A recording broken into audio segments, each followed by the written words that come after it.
அனைவருக்கும் வணக்கம். கட்டாயமாக இந்த வீடியோ எதுக்குன்னு சொன்னால், இந்த வீதிகளில் இந்தியா பொறுத்தமொழி தமிழ்நாட்டில் வீதிகளில் தங்கியிருப்பாங்க தெரியுமா? சில கூலி வேலை செய்கிறவங்க, சில தர்மம் எடுக்கிறவங்க எல்லாம் வீதிகளில் அவங்களுக்கு நிரந்தர குடியிருக்கிறதுக்கு வீடுகள் இல்லை. அது மட்டும் இல்லாமல் வாழ்வாதாரத்துக்கு எதுவுமே கிடையாது. அவங்க வீதிகளிலே படுப்பாங்க, வீதிகளிலே சாப்பிடுவாங்க, வீதிகளிலே அவங்களுடைய வாழ்க்கையை கொண்டு போவாங்க. அப்படிப்பட்டவங்களுக்கு தளபதி தமிழக வெற்றி கழகத்தால் ஒரு ஒரு அவ்வளோ பெரிய வீடு கிடையாது. ஒரு 4 அறை மாதிரி அதாவது ஒரு அறை மாதிரி, அதுக்கு மேலே ஒரு சீட் போட்டு இந்த வீடியோவில் பார்க்கக்கூடிய மாதிரி இருக்கும்.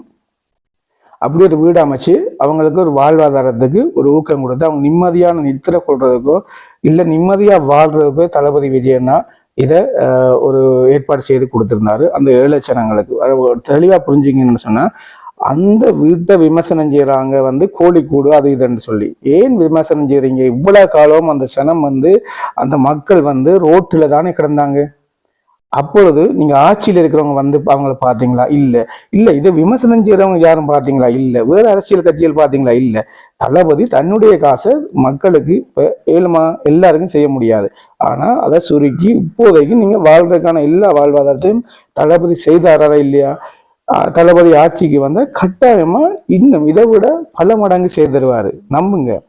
இப்ப தளபதி தான் உழைச்ச காசாலே செய்யறாருன்னு சொன்னா ஆட்சிக்கு எவ்வளவு செய்வாருன்னு சொல்லி நம்புறீங்களா? கொஞ்சம் புரிஞ்சுக்கணும். ஒருத்தர் செய்யும் பொழுது கேவலப்படுத்தக்கூடாது, புரியுதா?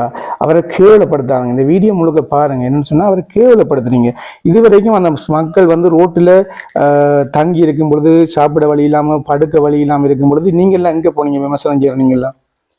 சும்மா தளபதி என்ன செஞ்சாலும் வந்துடுறது ஆட்டிக்கண்டு. ஏங்க எப்படி?